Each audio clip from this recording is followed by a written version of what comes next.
Chabono, por Florinda Donner.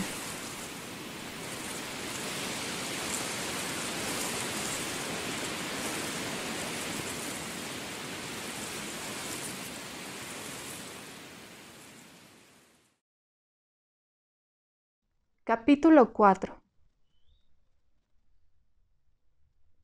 Los siguientes 4 días con sus noches parecían fundirse unos en otros mientras caminábamos, nos bañábamos y dormíamos.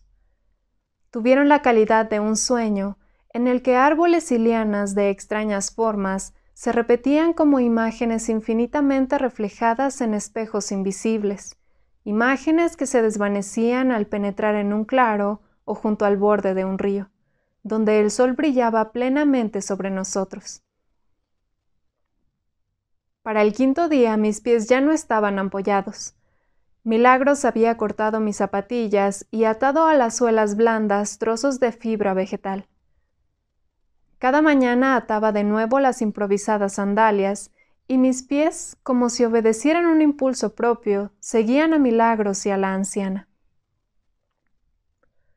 Caminamos siempre en silencio, siguiendo senderos bordeados de hojas y helechos de la altura de un hombre.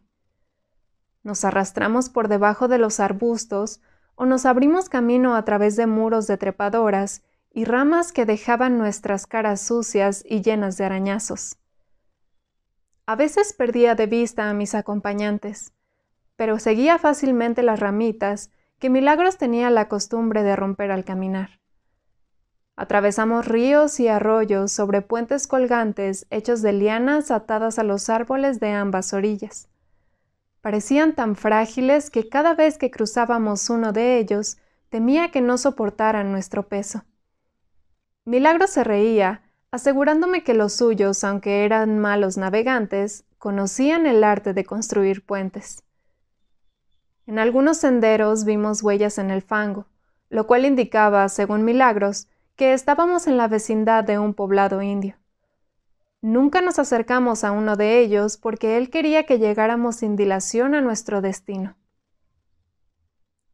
Si estuviera solo, hace tiempo que habría llegado, decía Milagros cada vez que le preguntaba cuándo llegaríamos al pueblo de Angélica.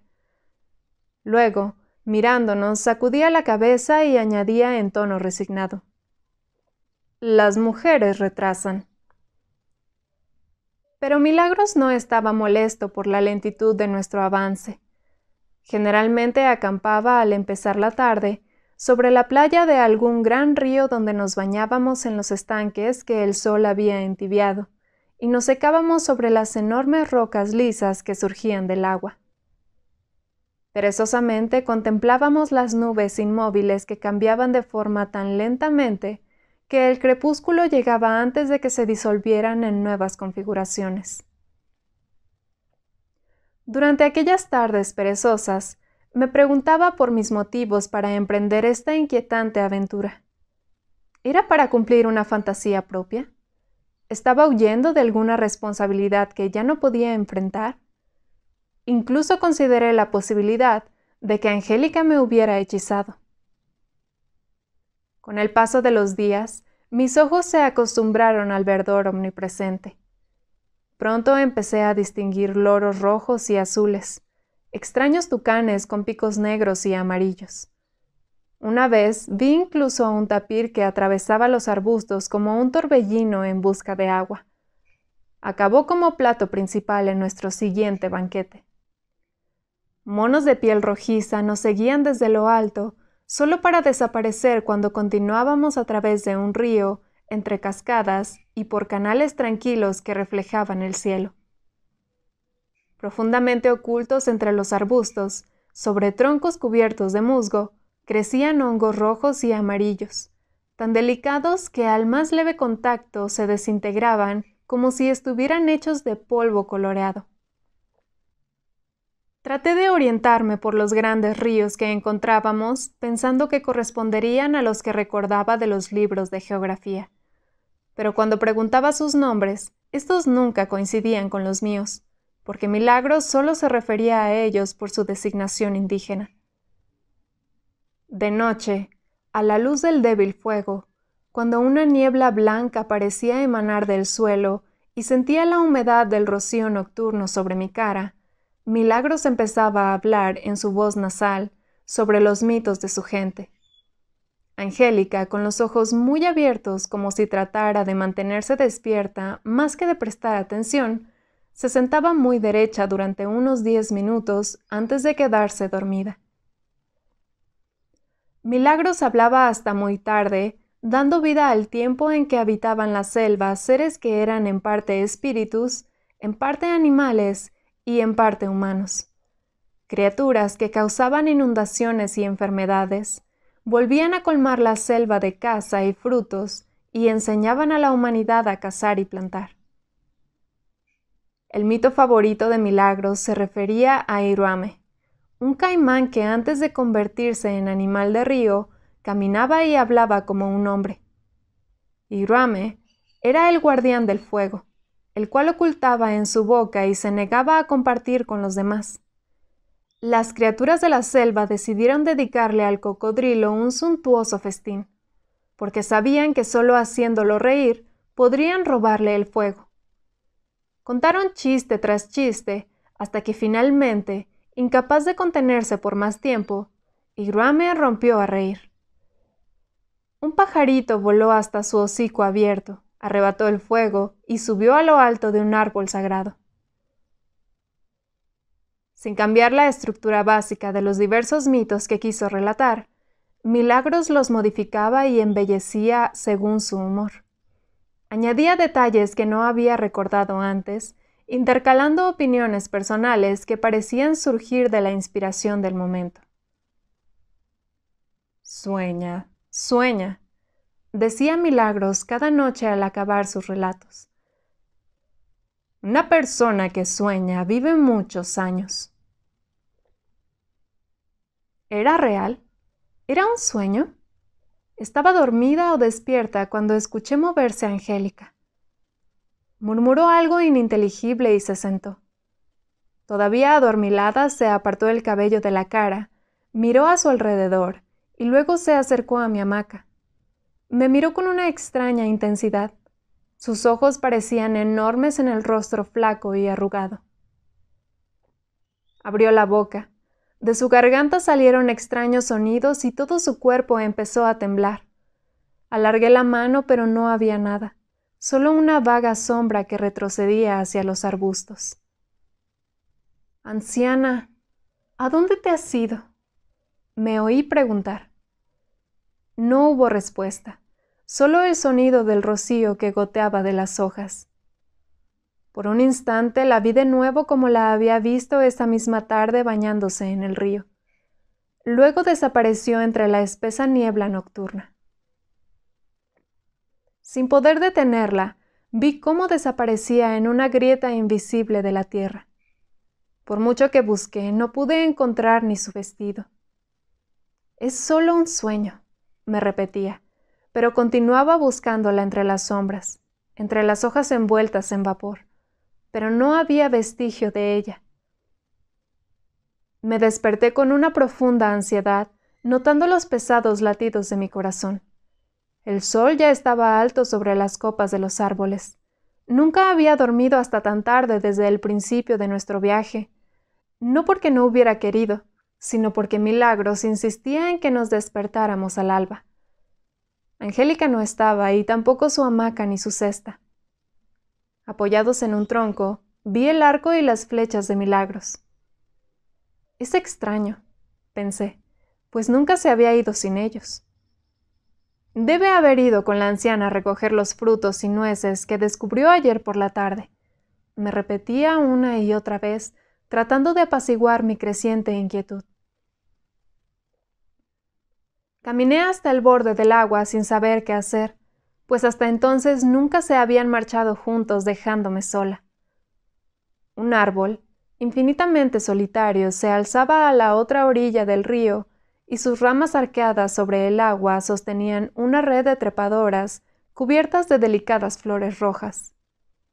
Colgaban como mariposas atrapadas en una gigantesca tela de araña. Una parvada de pericos, se posó ruidosamente en unas lianas que parecían crecer del agua sin apoyo visible, sin que se pudiera distinguir a qué árboles pertenecían. Empecé a imitar los gritos de los pericos, pero ignoraron totalmente mi existencia. Solo cuando entré en el agua alzaron el vuelo, desplegando un arco verde en el cielo. Esperé hasta que el sol desapareció más allá de los árboles y el cielo teñido de roja sangre inundó el río con su fuego. Por inercia volví a mi hamaca, aticé la hoguera y traté de reavivar el rescoldo. Me quedé helada de terror cuando una serpiente verde con ojos de color ámbar me miró fijamente a la cara. Con la cabeza levantada en el aire parecía tan sorprendida como yo. Temerosa de respirar, escuché el crujido de las hojas mientras el animal desaparecía lentamente entre las raíces retorcidas. Con absoluta certidumbre, supe que nunca más volvería a ver a Angélica. No quería llorar, pero no podía retener las lágrimas y hundí la cara en las hojas muertas del suelo. «Anciana, ¿a dónde te has ido?», susurré como lo había dicho en mi sueño. Grité su nombre por el inmenso mar verde de las plantas. Los viejos árboles no me respondieron. En silencio presenciaban mi dolor. Apenas distinguí la figura de Milagros en las sombras que se espesaban. Rígido estaba ante mí, con la cara y el cuerpo ennegrecidos de cenizas. Por un instante sostuvo mi mirada. Luego sus ojos se cerraron. Sus piernas se doblaron bajo su peso y se desplomó a tierra exhausto. «¿La enterraste?», pregunté poniendo su brazo sobre mis hombros para arrastrarlo hasta mi hamaca. Con gran dificultad lo levanté y lo metí dentro. Primero el torso, luego las piernas. Abrió los ojos alargando la mano hacia el cielo como si pudiera alcanzar las nubes lejanas. «Su alma ascendió al cielo, a la casa del trueno», dijo con gran esfuerzo. «El fuego liberó su alma de sus huesos», añadió, y luego cayó en un profundo sueño. Mientras vigilaba su inquieto sueño, vi la forma sombreada de unos árboles fantasmales crecer ante mis ojos fatigados.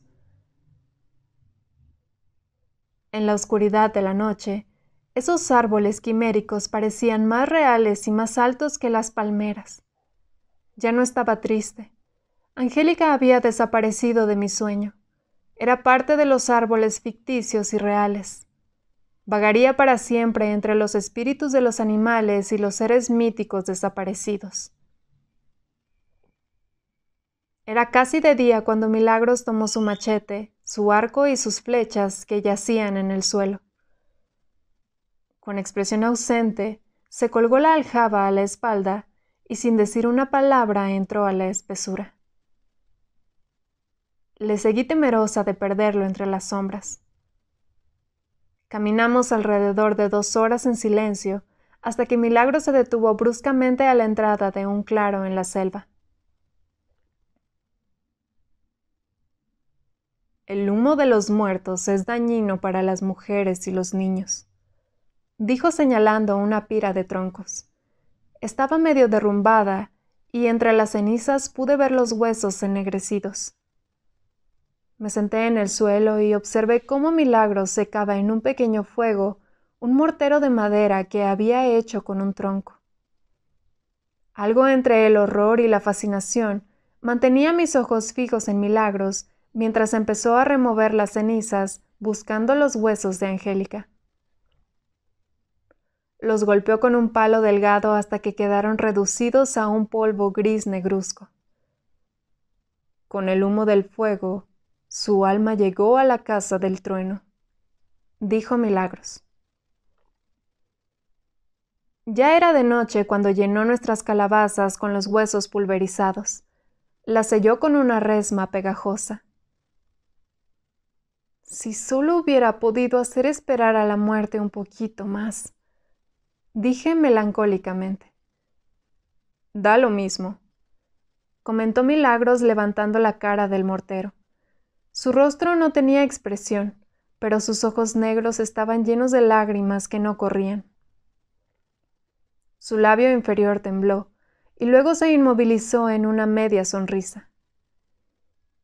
Lo único que quería era que la esencia de su vida formara parte de nuevo de su gente. No es lo mismo, objeté sin comprender realmente lo que Milagros decía. La esencia de su vida está en sus huesos, explicó en un tono como excusando mi ignorancia. Sus cenizas se quedarán con su gente en la selva. No está viva, insistí. ¿De qué sirven sus cenizas si ella quería ver a su gente? Una tristeza incontrolable me invadió al pensar que ya nunca más vería la sonrisa de la anciana ni oiría su voz y su risa.